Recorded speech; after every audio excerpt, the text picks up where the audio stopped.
Today I want to focus on the very beginning where Thai says, and all of the 5 mindfulness trainings, it's worth noting, begin with the phrase, aware of the suffering. Because this is their point, right? Their job is not to give us rules to follow.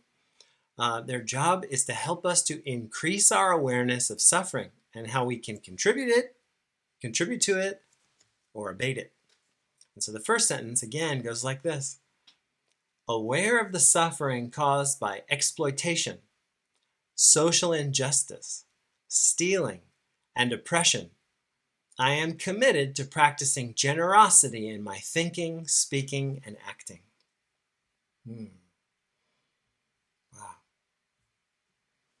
So isn't that interesting, right? It really strikes me that for a man who English was not his first language, Thich Nhat Hanh was fluent in several languages, Vietnamese, French, Chinese, English, and so forth. Also a scholar of Sanskrit and Pali, the ancient Buddhist languages. His choice of words, right? He's telling us to be aware of some of the rawest horrors in the world, right? He uses the word oppression. But in that very sentence, right, he doesn't say, and then stop it, or be pissed at the people that are doing it, Seek out the root of this evil and punish it. It doesn't say any of that. He says, I'm committed to practicing generosity in my thinking, speaking, and acting. His first response to the horrors of the world is generosity. And not just fiscal generosity, right? Generosity of mind, generosity of perspective, generosity of spirit. I find this equal parts heartening and challenging. Right? Classic Thich Nhat Hanh. It's so beautiful, and if I really try to practice it, it's going to change my whole life. So I want to talk a little bit today about how I've been practicing with this training and how I hold it. The nerve that is the most alive in me right now when I look at this training is what's happening in the Middle East right now. We haven't really talked about this as a Sangha, and I thought today was the day.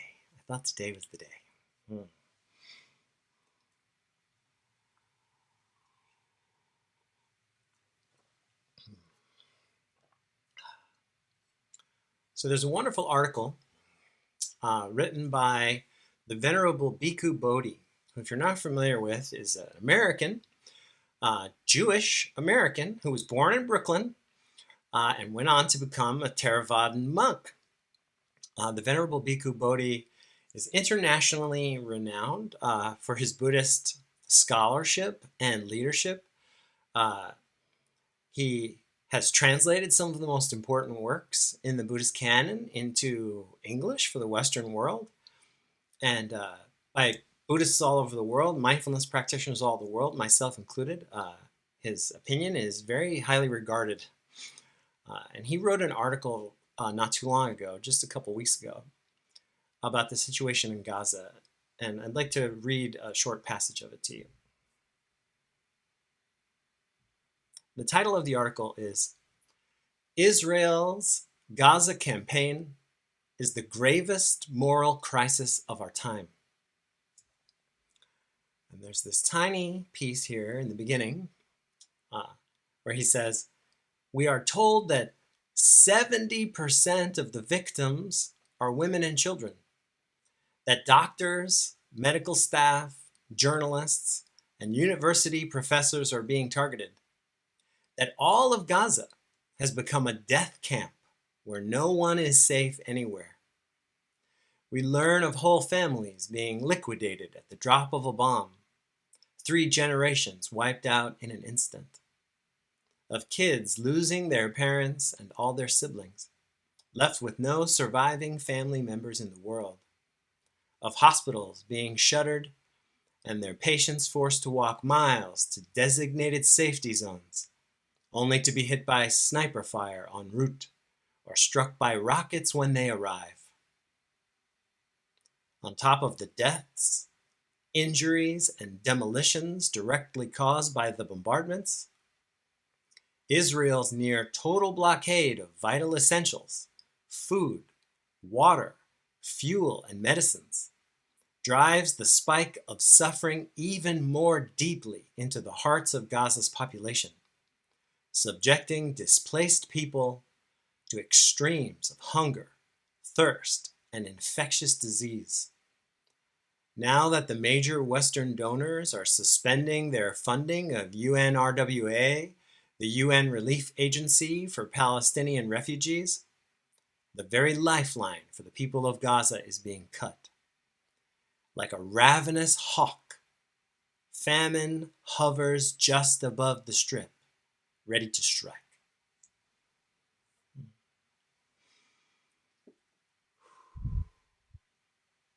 Let's have a bell together and just let ourselves process that for a second. Please find your comfortable seat and close your eyes if you'd like. Let's together just listen to one sound of the bell.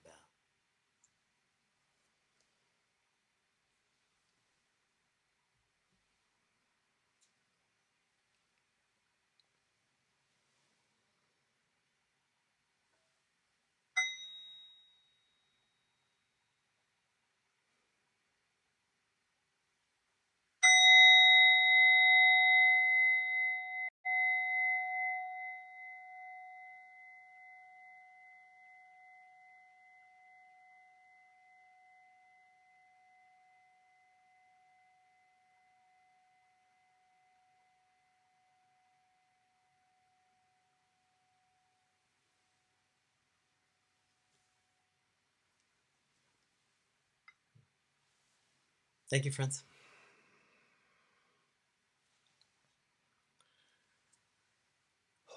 So when I read that, I found myself seeing my own thoughts and feelings put into a more concise and clear set of words than perhaps I had been capable of. This is the situation. Regardless of how you feel about Zionism, right, a political movement, or Israel's right to exist as an ethno-state in the Middle East, right, also in some senses a political question. There is no debate in my mind that what's taking place right now in Gaza is an illegal genocide. I don't even feel comfortable calling it a war. 70% of the people being killed and starved are women and children. That's not my definition of a war. And so, it would be very easy for me to sit here now in tremendous judgment, right? And to say like, oh, well, this thing is so wrong, and these people are doing it, and so they're so wrong, right? That seemingly logical sequence of thoughts has been at the tip of my tongue. But thankfully, we have the practice, right? We have the mindfulness trainings. We have Thay's reminder that now, more importantly than ever, we must hold our minds generously. Generously. And so when I take a step back from my ire, my rage, my moral outrage, oh, well then, the situation starts to expand. For example, I'm a first-generation American. My mother is an immigrant from Ecuador, and my father was an immigrant from Ireland. And so I know something of this feeling of not having your own country or your own place. I grew up not really feeling Irish, Ecuadorian, or American. And that was a suffering for me. And so when I touched that suffering and the groundlessness and feelings of low self-esteem or just not belonging that it imbued into my psyche and into my character my whole life, well, then it's not that hard to imagine like how a Jewish person might really crave having a state of their own, a place they could feel safe. Then I can reflect back on my own experiences in the military. I am very lucky, knock on wood, and was never sent to combat in a foreign land in my time in the Marine Corps. But that's all I trained for. I was a radio man in an infantry battalion. I spent 5 years of my life training to coordinate mass murder. Right? Let's call it what it is. That's what I was trying to get as good as I could get at. You know? And when you're that young man, 19 years of age, 18 years of age, you don't even have the luxury of thinking about all the moral nuances of it. It was my experience that most of us in the military didn't even follow the news, because what was the point? We weren't going to be asked how we felt on an issue. We were going to be pointed in a destructive direction. Like that way, destroy. And so when I hold that experience, wow, well then I suddenly can have a lot more compassion for the people that are hands-on, physically committing the atrocities that accumulatively I will refer to as a genocide. And then I can reflect back on my experiences on 9/11. I'm a New Yorker. I'm a native New Yorker. I was born and raised in the Bronx. My best friend and I, my childhood best friend and I, grew up together in the Bronx. We joined the Marine Corps together. We served from 1992 to 1997. And when we got out of the Marines, my dear childhood best friend, Christian Regenhard, became a firefighter. And he was one of the first ladder companies to arrive at the World Trade Center on 9/11. He was killed running up the first tower as it collapsed upon him. He was one of a few very close friends that I lost that day. As was the case for so many New Yorkers. So many people worked in those buildings.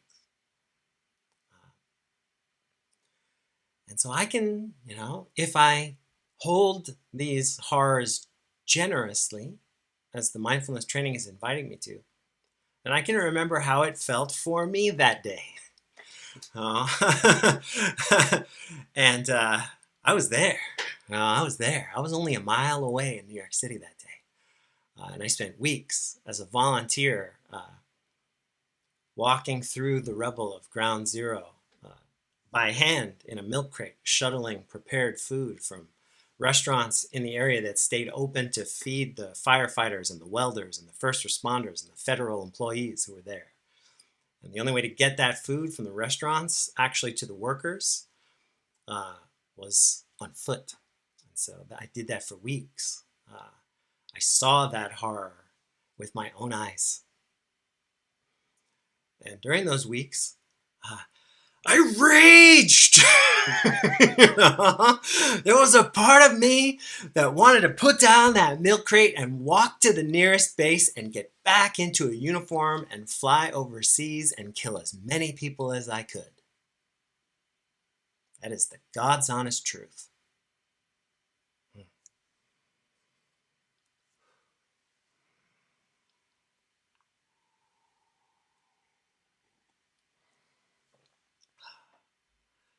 I'm not particularly proud of that, but it's true.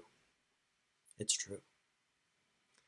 And thankfully, just a few years before, in the late 90s, I had discovered the philosophy and practice of yoga.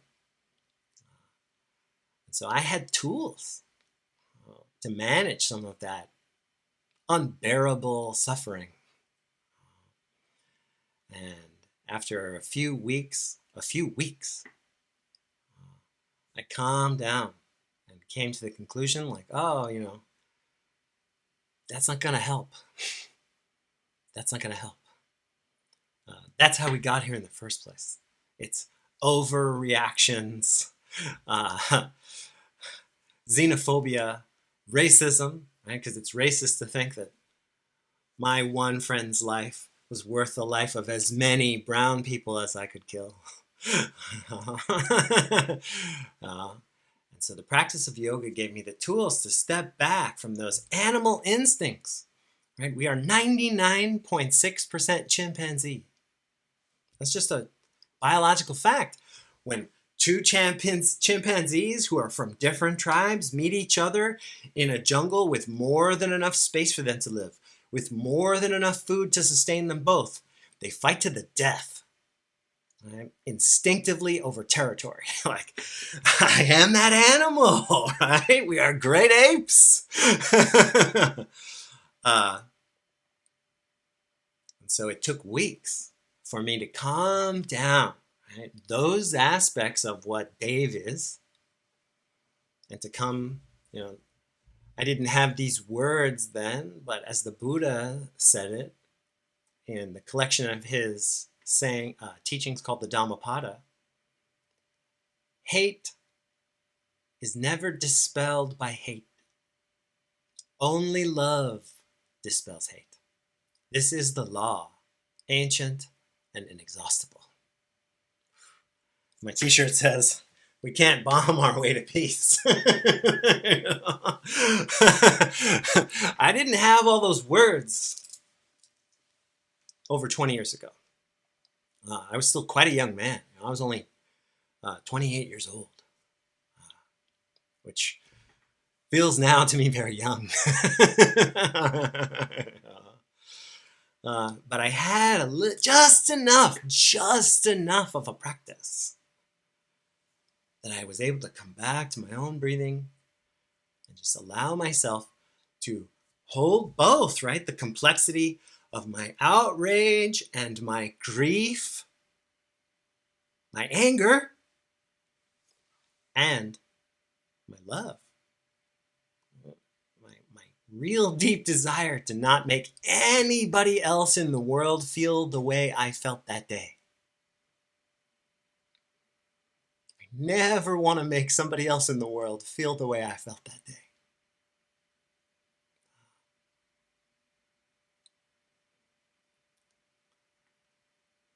And so this is what I think Thich Nhat Hanh is reminding us with the second mindfulness training.